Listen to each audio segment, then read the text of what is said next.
दोस्तों नमस्कार, मेरा नाम रविकांत भारती है। सोशल मीडिया पे मजाक उड़ाया जा रहा है कि बेटी पढ़ाने की बात हुई थी, बीबी नहीं। ये फोटो आप लोग देख रहे हैं, ये फोटोवा काफी जो है चर्चा में बना हुआ है। ये एसडीएम साहिबा हैं, इनका नाम है ज्योति मौर्य और ये अपने पति के साथ पहले का फोटो है। इनके पति का नाम है आलोक मौर्य। इन दोनों में शादी हुई थी और ये शादी कब हुई थी पता है? 2010 में इन दोनों की शादी हुई थी और शादी के बाद सब अच्छा ही चल रहा था। उसके बाद क्या हुआ इसके बारे में हम चर्चा करेंगे, लेकिन इसके नीचे देखिए सूर्यवंशम फिल्म है। सूर्यवंशम फिल्म में ये औरत जो है तैयारी करके डीएम बन जाती है और इसका भी पति मामूली सा एक ड्राइवर रहता है, लेकिन डीएम बनने के बाद अपने संस्कारों पे अडिग रहती है। अपने ससुर के आने पे हाथ जोड़ के उनको नमस्ते करती है और कहीं ना कहीं अपने संस्कारों से हमेशा लोगों की दिल जो है जीतते आई है। सेट मैक्स पे प्रत्येक 2-4 दिन पे यह फिल्म चलता है और देखने के बाद लोग बहुत खुशहाल हो जाते हैं।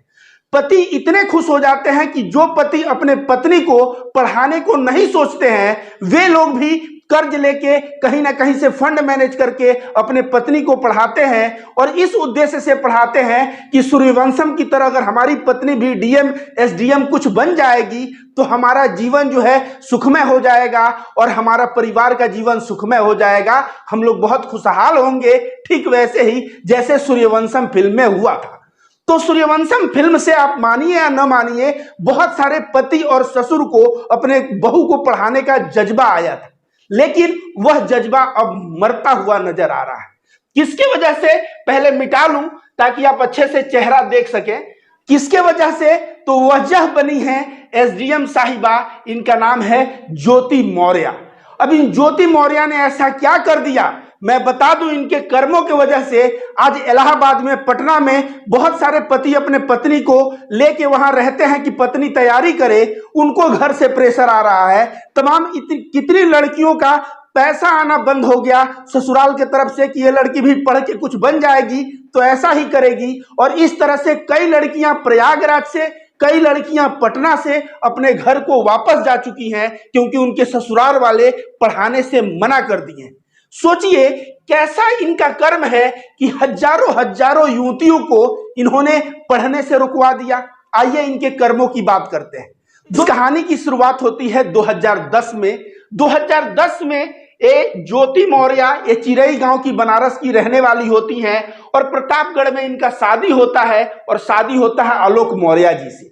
और आलोक मौर्य जी 4th ग्रेड जो है एम्प्लॉय रहते हैं और उस वक्त जो है इनसे इनकी शादी हो गई। शादी के पश्चात इन्होंने इच्छा जाहिर किया कि मैं पढ़ना चाहती हूँ। तो अरुण मौर्य की नौकरी तो बहुत छोटी थी।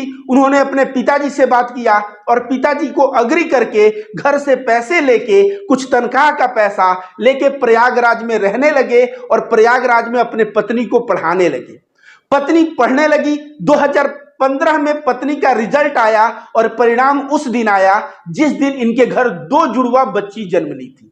2 जुड़वा बच्ची जन्म ली थी। सोचिए, कहा जाता है ना बच्चियां लक्ष्मी की रूप होती हैं। उसी दिन परिणाम आया और परिणाम में आया कि ज्योति मौर्य 16वीं रैंक पाई है और पूरा जो है इनके घर में, इनके गांव में खुशी का माहौल आ गया। सभी लोग आके बधाई देने लगे इनको, इनके ससुर को, इनके पति को।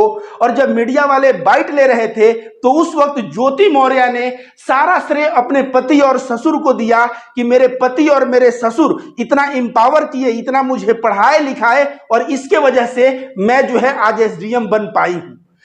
लेकिन 2020 में मात्र 5 वर्षों के बाद ही इन दोनों के रिश्ते में इतनी खटास आ गई और खटास का कारण बताया जा रहा है मनीष दुबे, जो कांस्टेबल लोगों का जो है कमांडर है गाजियाबाद जिले का, उनसे इनका अफेयर हो जाता है। अब दोस्तों इसमें एक बात और है, आदमी जब देखिए 4th ग्रेड के थे, अब ये जाते होंगे तो ये तो एसडीएम बन चुकी है। ये बताती क्या होगी कि मेरे पति झाड़ू लगाते हैं, सब साफ सफाई करते हैं, तो इसको आता होगा शर्म। और शर्म आने की वजह से ये सोची कि मुझे कोई विकल्प मिल जाए और अंततः जो है मनीष दुबे इसको विकल्प के तौर पे मिल गया और मनीष दुबे से इसका अफेयर है। यह मैं गवाही नहीं दे रहा हूं, स्वयं इसका पति जो है आलोक मौर्य जी कह रहे हैं 22 फरवरी 2023 को जो है यह गए सरकारी आवास में और दोनों को रंगे हाथ पकड़ लिया। यहां तक एक क्लेम कर रहे हैं कि फोटो भी खींच ली, लेकिन बाद में जो है महिला जो है थाने में जाने के बाद फोटो डिलीट करवा दिया गया। इस तरह की यह बात कर रहे हैं। और जब रंगे हाथ पकड़ लिया उसके बाद क्या था, उस मनीष दुबे इनकी पत्नी से कहता है कि इसके मार डालो और नहीं तो बाद में जाके मीडिया के बीच खुलासा करेगा और इससे हम दोनों की नौकरी जा सकती है। मारने की कोशिश भी की है, लेकिन किसी भी तरह आलोक मौर्य अपनी जान बचा के वहां से भाग निकला और भागने के पश्चात एक के बाद एक खुलासे करने लगा।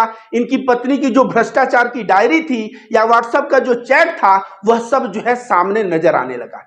आज सोशल मीडिया पे हर एक लोग इस लड़की को कोस रहे हैं और इसके वजह से हजारों लड़कियों को ससुराल वाले पढ़ाने से मना कर रहे हैं। सिचुएशन कुछ ऐसा गंभीर हो गया। दोस्तों ध्यान रखिए, इस लड़की को तो हम लोग कोस रहे हैं, लेकिन जिस व्यक्ति की वजह से आज आलोक मौर्य का परिवार बर्बाद हो रहा है उस व्यक्ति का नाम है मनीष दुबे। मनीष दुबे ये अपने पत्नी से डिवोर्स केस फाइल कर चुका है। उसके भी बच्चे बच्चियां हैं। उसकी पत्नी मनीष दुबे की पत्नी फोन करके बोलती है आलोक मौर्य से कि आपके पत्नी और मेरे पति में जो संबंध है इसकी वजह से मेरी भी जिंदगी बर्बाद हो रही है। तो आलोक मौर्य ने कहा कि बहन मैं ठीक करने का प्रयास करता हूं, लेकिन यह खाक ठीक कर पाएंगे? इनकी पत्नी तो इनके ऊपर अब दहेज प्रथा की केस कर दी। देखिए ये सूर्यवंशम की बहू है। जब अमिताभ बच्चन जाता है ये डीएम रहती है तो नमस्ते करती है, और ये बहू एसडीएम के कुर्सी पे बैठी तो है लेकिन अपने ससुर के ऊपर दहेज प्रथा का केस, अपने पति के ऊपर दहेज प्रथा का केस, मतलब किसी भी किस्म से अपने ससुराल वालों को ये बख्शी नहीं है। आप बताइए, आज यह आरोप लगा रही है कि लड़का जो है हमको बताया था कि ग्राम पंचायत अधिकारी है, लेकिन बाद में पता चला कि वो 4th ग्रेड एम्प्लॉय था। तो भाई शादी 2010 में हुई, आपको 2011 में यह बात पता चल गया होगा। आप फिर उसी से पैसा लेके पढ़ती हैं और पढ़ने के बाद एसडीएम बन जाती है, और एसडीएम आप बनती हैं 2015 में, और 2020 में लगभग शादी के 10 वर्ष बाद आपको याद आता है कि हमको गलत प्रॉमिस करके यह लड़का शादी किया था। जिस लड़के ने अपनी सारी कमाई आपके जीवन बनाने में लगा दिया, उस लड़के के प्रति ऐसे शब्दों का प्रयोग करना गलत है, जबकि ये महिला विधिवत एफआईआर कर चुकी है यह दोष बताते हुए। अपने ससुर को जब यह एसडीएम बनी थी तो बोली सारा श्रेय पति और ससुर को जाता है। उस ससुर के ऊपर भी इसने बहुत सारे आरोप लगाए हैं। अब ये जो महिला है कहीं ना कहीं एसडीएम पद पे बैठने के बाद अपनी गरिमा भूल गई, इनको अहंकार आ गया।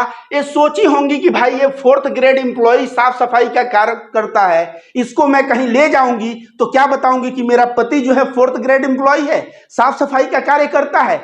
इनको तो एसडीएम पद का ईगो आया। ये ईगो उस दिन नहीं आया जिस दिन इनकी शादी हुई थी और इनको पढ़ाने के लिए ससुराल से पति और ससुर पैसे दिए, उस दिन ईगो नहीं आया। लेकिन ईगो एसडीएम बनने के बाद आ गया कि किस तरह से हम पति को इंट्रोड्यूस करवाएंगे और कहेंगे कि वो साफ सफाई का कर्मचारी है। इसलिए इन्होंने विकल्प ढूंढने लगी। लेकिन मैं बता दूं, हमारे देश में अहंकार तो रावण का नहीं टिका, इनका क्या टिकेगा? कहीं ना कहीं ये अपने अहंकारों की वजह से आज जो है मनीष दुबे से अफेयर है। कल को मनीष दुबे से अगर शादी भी कर लेती है अपने पति को तलाक देके, फिर भी मैं बताता हूं कि ऐसे अहंकारी लोगों का जो है अहंकार जो है ना, बहुत बुरी तरह से अहंकार टूटता है। तो वैसे तो इन्होंने जो कर्म किए हैं वो बहुत ही बुरे कर्म किए हैं। इनके वजह से आज हजारों बहनें जो है प्रयागराज और पटना से तैयारी कर रही थी, वो अपने घर को प्रस्थान कर चुकी हैं। और कारण यह है कि ससुराल वाले उनको फंड करने से, उनके पढ़ाई में खर्च करने से डरते हैं। मैं ऐसे ससुराल वाले और ऐसे पति से करबद्ध निवेदन करूंगा कि एक लड़की की वजह से प्रत्येक लड़की के चरित्र पर शक करना गलत है। प्रत्येक लड़की ऐसी नहीं होती। सूर्यवंशम फिल्म में भी दिखाया गया है, ये लड़की डीएम बन जाती है तो उसके बाद अपने पति का कितना जो है मान सम्मान करती है। और रियल लाइफ में भी ऐसे तमाम कई पत्नियां हैं जिनके पति बेरोजगार हैं। पत्नी प्राइमरी स्कूल में टीचर है, पति बेरोजगार है, पत्नी डीएम है, पति बेरोजगार है, पत्नी एसडीएम है, लेकिन पत्नी उन पतियों को अपने सर पे रखती है और ससुराल वालों से बहुत प्यार करती है। तो एक लड़की की वजह से इस तरह का निर्णय लेना बहुत गलत बात है। और जो लोग कह रहे हैं कि बेटी पढ़ाओ की बात थी, बीबी पढ़ाओ की नहीं, ये भी गलत है। आप बीबी को बिल्कुल पढ़ाइए और इंस्टाग्राम पे, सोशल मीडिया पे देख रहा हूं एक रील्स ट्रोल हो रहा है जिसमें मनोज तिवारी का ये गाना है कि कहनी की गौवे में नौवा लिखाव औरी पढ़ाव बबुनी के लागल बा शहर के हवा। ये सोचिए किस तरह की घटिया मानसिकता की सोच है। क्या कोई लड़की है तो उसे गांव में ही पढ़ाना चाहिए, उसे बाहर नहीं भेजना चाहिए। रिंकिया का पापा ऐसा उटपटांग गाना तो गा देता है और कंजर्वेटिव लोग उसको सोशल मीडिया पे वायरल करके मजाक भी उड़ाते हैं। लेकिन मैं बता दूं कि महिला इंपावरमेंट, जब तक किसी देश की महिला पढ़ेगी नहीं, सशक्त नहीं होगी, तब तक उस देश का विकास नहीं होगा। ये मेरा बात नहीं है। बाबा साहब अंबेडकर से पूछा गया था कि भारत को विकसित आप कब मानेंगे, तो बाबा साहब अंबेडकर ने कहा कि किसी भी देश की महिलाओं के विकास से ही पता चलता है कि उस देश का सोच कितना विकसित है। तो मैं कहूंगा कि आप लोग जो अपने बहू को बोल रहे हैं वापस आ जाओ, अब नहीं पढ़ाएंगे, इस तरह का कार्य न करें। सभी लड़कियां एक समान नहीं होती है। लेकिन ज्योति मौर्य को तो सभी टारगेट कर रहे हैं और ये गलत है भी। लेकिन ज्योति मौर्य का जो प्रेमी है, जिसका नाम मनीष दुबे है, जरा उसका सोचिए। वो भी एक बड़ा पद का अधिकारी है, गाजियाबाद जिले का। अगर जो वो अधिकारी है, और किसका अधिकारी है, कांस्टेबल कमांडर के पद पे है, उसका भी पद कोई छोटा नहीं है, बड़ा पद का अधिकारी है। वह अपने बीवी के साथ बहुत दिन रहा और इस औरत की वजह से, या उसका खुद का चरित्र जो है इस औरत पे आ गया है, अपने कुकर्मों की वजह से अपने पत्नी को तलाक का केस फाइल कर दिया है। बताइए, वहां पे जो जिंदगी बर्बाद कर रहा है, वो बर्बाद करने वाला शख्स का नाम क्या है? मनीष दुबे है। तो लाइमलाइट में हम लोग जो है कहानी का, सिक्के का एक पहलू ज्योति मौर्य को तो दिखा के बदनाम कर रहे हैं, दूसरा पहलू जो मनीष दुबे है, सिक्के का दूसरा पहलू, उसे भी हमें उतना ही बदनाम करना चाहिए। वो भी उतना ही गलत है, क्योंकि शादी के बाद एक्स्ट्रा मैरिटेरियल अफेयर करके अपने बीवी और बच्चों को छोड़ना और बीवी को तलाक देने की आवेदन कर देना, यह बहुत गलत बात है। तो जो लोग कहते हैं महिलाएं गलत हैं, औरतें गलत हैं, औरतें गलत हैं, मनीष दुबे क्या कोई औरत है? तो यहां पुरुष और महिला की बात नहीं है, यहां बात है एक व्यक्ति की। व्यक्ति कोई भी गलत हो सकता है, चाहे औरत हो चाहे मर्द। मैं शुरू से कहता हूं कि एक मुसलमान अगर गलत कार्य करे, सारे मुसलमान कम्युनिटी को गलत कहना गलत है। मैं शुरू से कहता हूं, एक अगर यादव गलत कार्य करे, अपराधी कार्य, पूरे यादव को बोलना कि वो गलत है, ये गलत है। एक राजपूत अगर गलत कार्य करे और पूरा राजपूत जात को आप बोलने लगिए कि वो खराब है, ऐसा कहना गलत है। ठीक उसी प्रकार अगर एक महिला ने गलत किया और उसकी वजह से आप कहेंगे कि अब महिलाओं को पढ़ाओ ही नहीं, यह कहना बिल्कुल ही अन्याय होगा, महिलाओं के साथ बिल्कुल ही नाइंसाफी होगी। इसी बात के साथ अंततः फिर मैं गुहार करूंगा लड़की के परिवार वाले और उसके ससुराल वालों से कि आप अपने बहू को पढ़ाइए और पढ़ के कुछ बनाइए। हर एक लड़की एक जैसी नहीं होती है। एग्जाम्पल के तौर पे इसी जौनपुर, उत्तर प्रदेश का एक जिला है जौनपुर, और जौनपुर का एक गांव है माधवपट्टी। माधवपट्टी में प्रत्येक घर में मुझे लगता है बहुए एसडीएम और डीएम है। उस गांव के हर एक घर में डीएम एसडीएम मिलते हैं। आप जाके पता करिए, वहां की बहुएं तो सही हैं, वो सभी बहुएं अपने ससुर को, अपने पति को इज्जत दे रही हैं। तो उनको भी लाओ भाई कि ये बहू आई, पढ़ी, डीएम एसडीएम बन गई, जौनपुर के माधवपट्टी की है और अपने ससुर अपने पति के साथ अच्छा व्यवहार करती है, उसको तो ला के नहीं कह रहे हो। और एक महिला गलत कर रही है तो उसके लिए तुम सारे महिलाओं का पढ़ाने मत दो, तो पढ़ाई रुकवाओ, तो बीवी मत पढ़ाओ, बेटी पढ़ाने की बात हुई थी। इस तरह का जो है नौटंकी करना बंद करिए और अपने घर की बच्ची, चाहे वो बेटी हो और चाहे बहू हो, उसको पढ़ाइए।